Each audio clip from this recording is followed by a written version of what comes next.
Benvinguts i benvingudes a la Neural. Benvinguda, Laura, a casa teva. Jo soc la Cristina, psicòloga i sexòloga. I tenim aquí la Laura Andrés, que és psicòloga sanitària, doctora en psicologia de la salut, experta en TOC i directora de la Neural, no? I què tal, Laura? Bé, molt bé. Amb totes ganes de poder explicar això de la salut en valors que és. Molt bé. Bueno, doncs sí, som aquí avui per parlar de la salut en valors i bueno, demanar-te què és el que t'ha impulsat a posar aquest lema, no?, al centre, perquè és tan important per tu. Clar, per mi els valors és com la guia del comportament de qualsevol persona, no? I quan parlem de salut o del món sanitari, realment que aquesta guia sigui ètica per mi és essencial per poder oferir atenció sanitària amb respecte cap a les persones. Llavors, quan jo vaig decidir obrir la Neural i els valors que vaig decidir impulsar per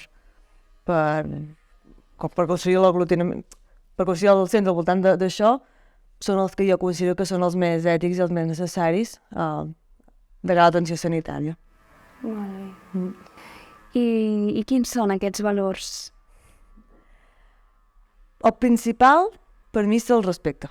El respecte cap a la persona que tens al davant, cap a la seva història, cap al seu estat actual, cap a les seves necessitats, que moltes vegades això passa perquè nosaltres fem un pas enrere com a sanitaris, no? Que estem molt formats, la majoria de vegades potser fins i tot massa formats, i a vegades tenim fins i tot la sensació que tenim la certesa absoluta de què està passant a aquella persona o quina és la millor manera per ajudar-la, i això ens fa moltes vegades xafar a la persona, no? Llavors, per mi el respecte cap a la persona és bàsic i principal, que llavors en parlarem més endavant, no? Però per mi va de la mà del feminisme, va de la mà dels antiistes, no? De tenir en compte que som racistes, que som gordofòbics, que tenim una educació fonamentada en una societat homòfoba, que això ho tenim, ser conscients d'això i poder respectar la persona que tenim al davant, no? Un altre que per mi és essencial és la rigorositat, una formació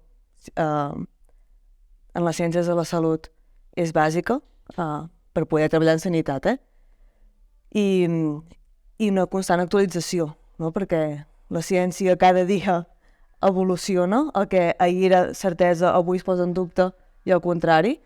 Llavors, tenir aquesta formació constant, sense això crec que no estem oferint una atenció ètica, i serien aquests dos, els principals, no? El respecte i la rigorositat, que ja et dic, que després d'aquests dos se'n deriven molts altres que, sobretot aquí en parlem molt, doncs de salut en perspectiva de gènere, antiracista,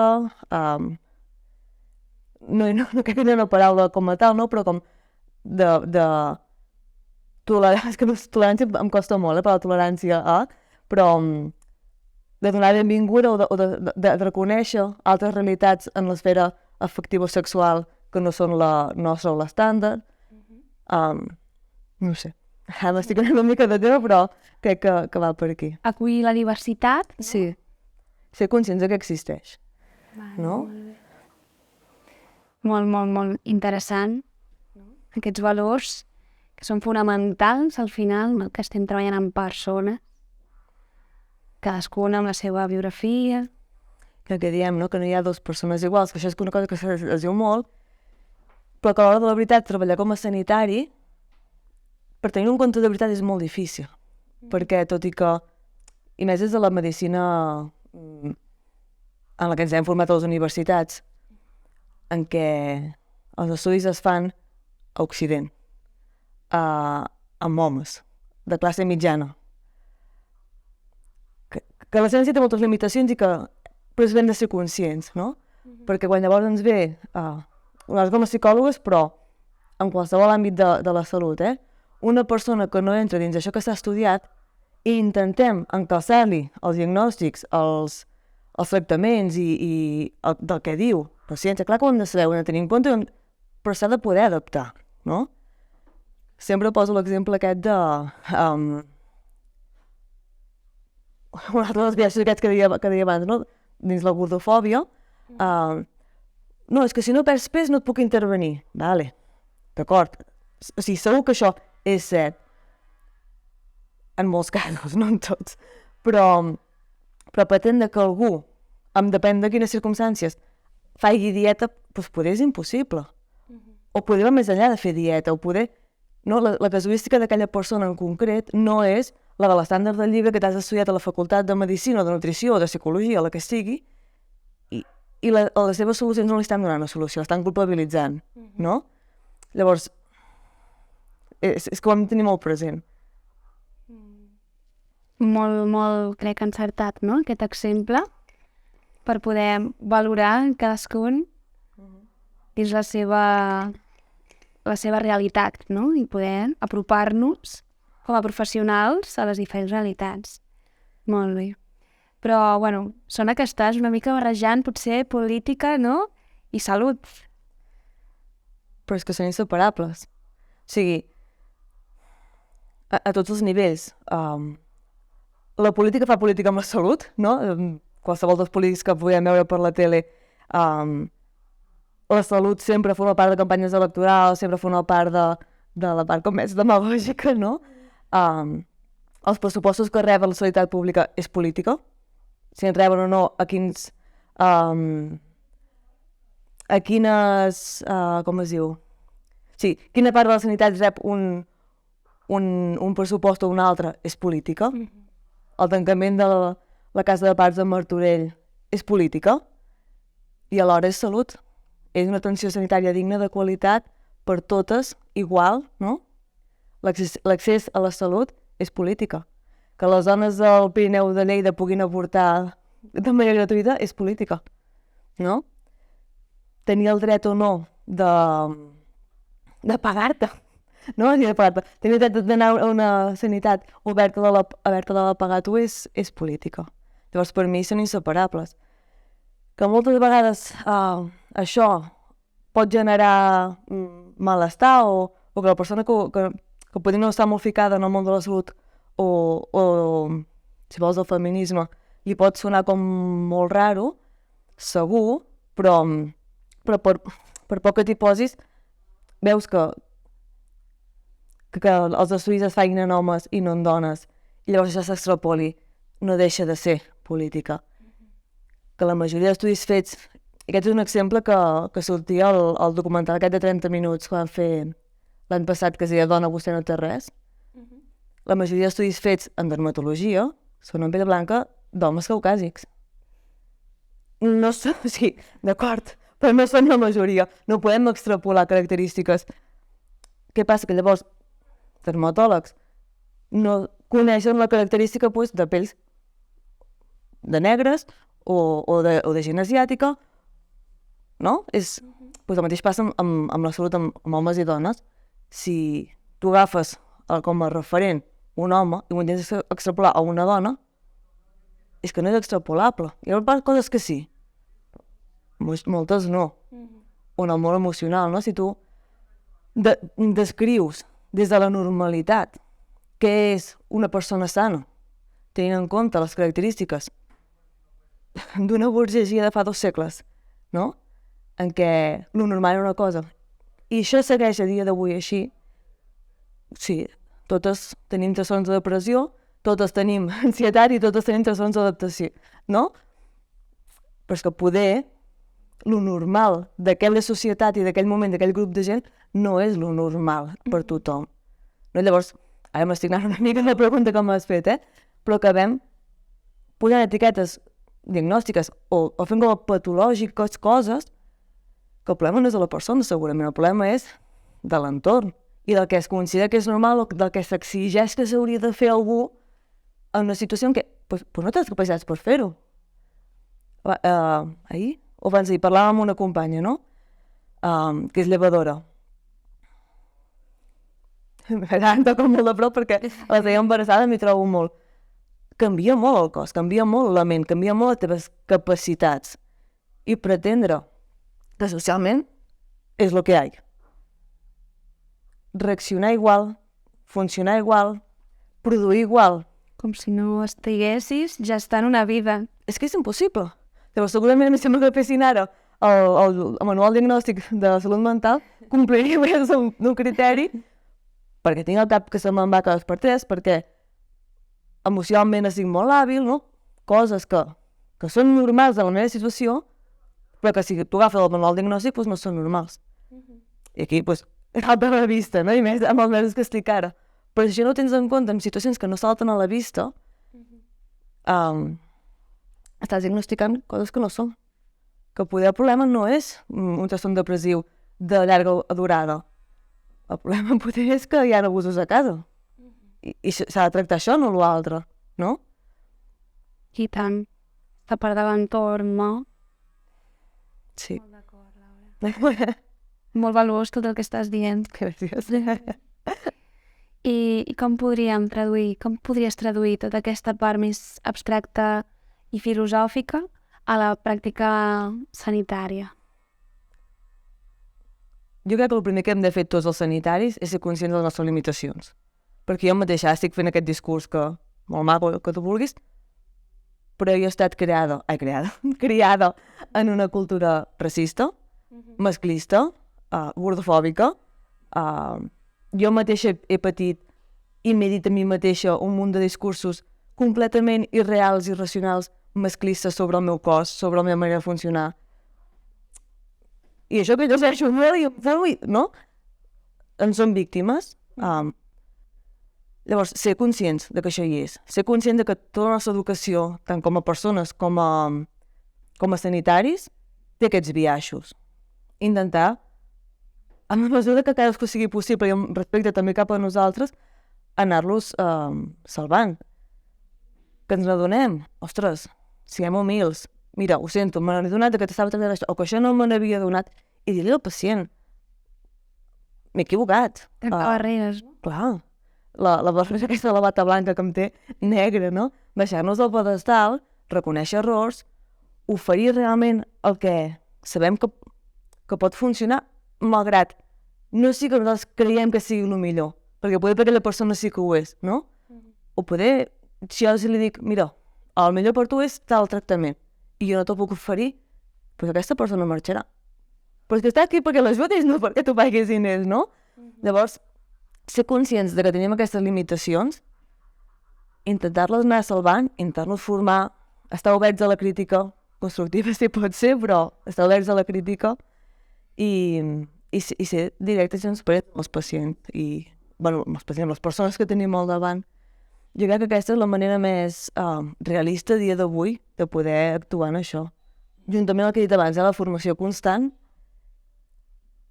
i de ser conscients de que molta part d'aquesta formació ve amb aquests biaixos també. Per tant, tu et formes, tu tens en compte, ho integres, però ho qüestiones, no?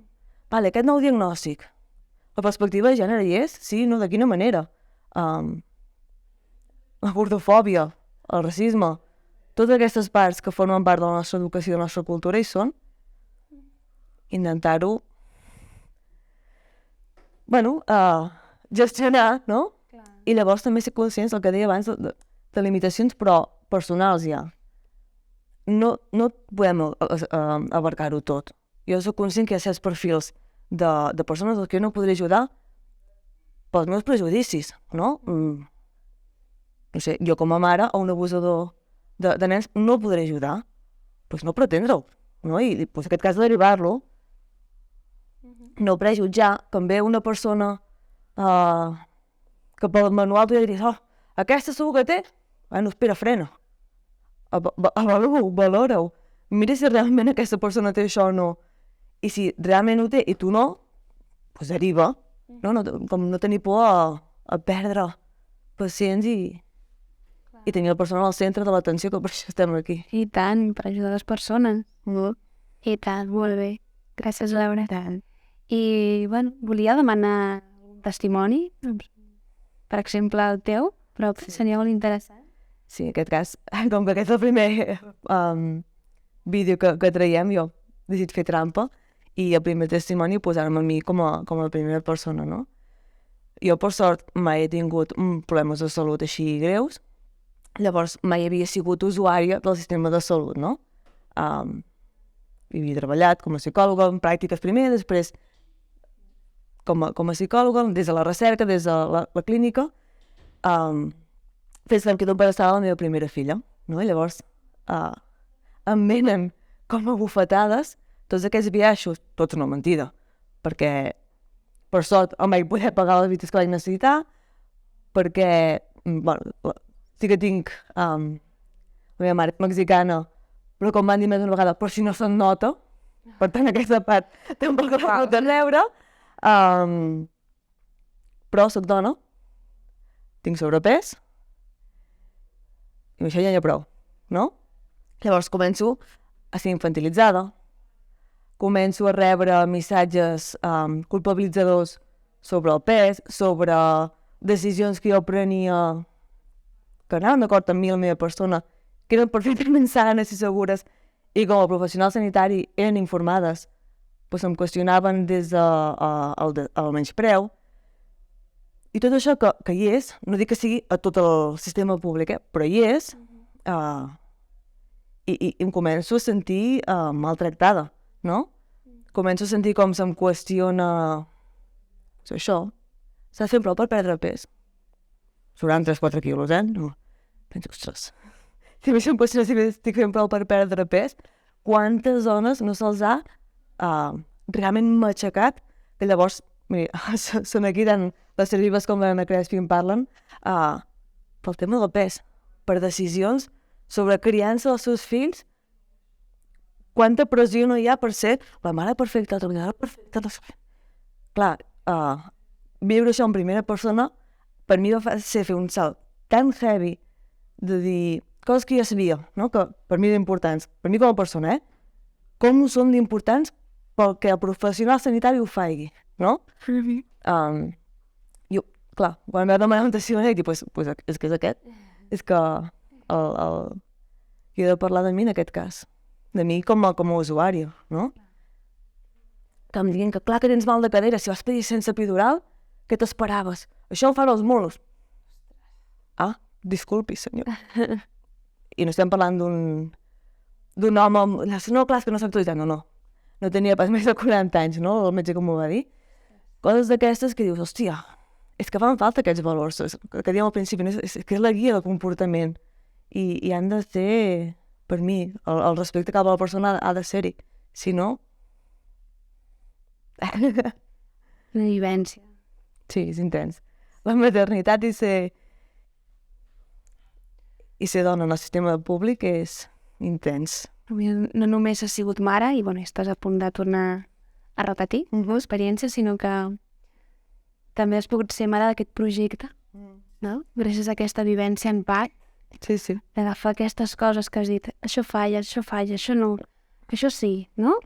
Tant de la teva vida professional com de la teva vida personal, i poder crear aquest centre, aquest espai acollidor. Ho intentem. Sí.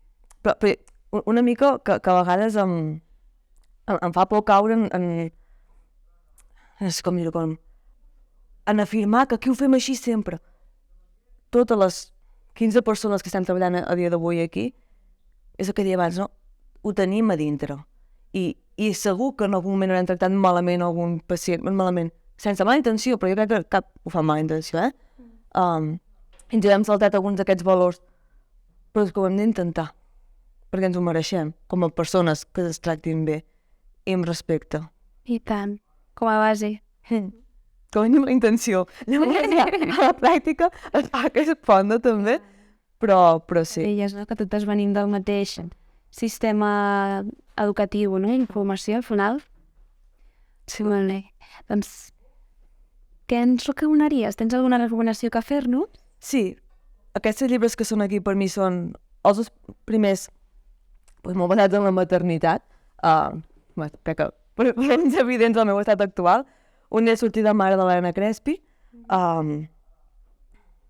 que ella, pel que no la conegueu, és una psicòloga, sexòloga i molt activista en el món de la psicologia en perspectiva de gènere, que és per mi essencial, i l'Ester Vives té aquest de mama desobedient, que poder fer un pas més enllà a nivell no tant sanitari, sinó de societat i de crítica social i de com estem maltractant a les mares com a societat, no?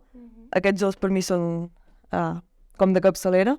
I llavors hi ha aquest de la Carme Valls, que es diu Dones invisibles per la medicina, que parla d'això, no? Del biaix de gènere en l'estructura de les bases de la ciència de la salut. I també vull recomanar un documental que va fer l'any passat a TV3 al 30 minuts, que va sortir pel 8 de març, que crec que l'he mencionat abans, que es diu Dona, vostè no té res, que parla justament d'això, no? De com per sistema s'obvia la realitat de la dona en la ciència de la salut i s'interpreta que és com un home però sense penis, no? I no, som bastant més. Uau, Laura, doncs moltes gràcies. Encantada. Per tota l'aportació, per les recomanacions, per la teva experiència, per tot. I gràcies també per la gent que ens està sentint. I, bueno, ens veiem en propers capítols. Gràcies. Moltes gràcies i fins aviat. Fins aviat.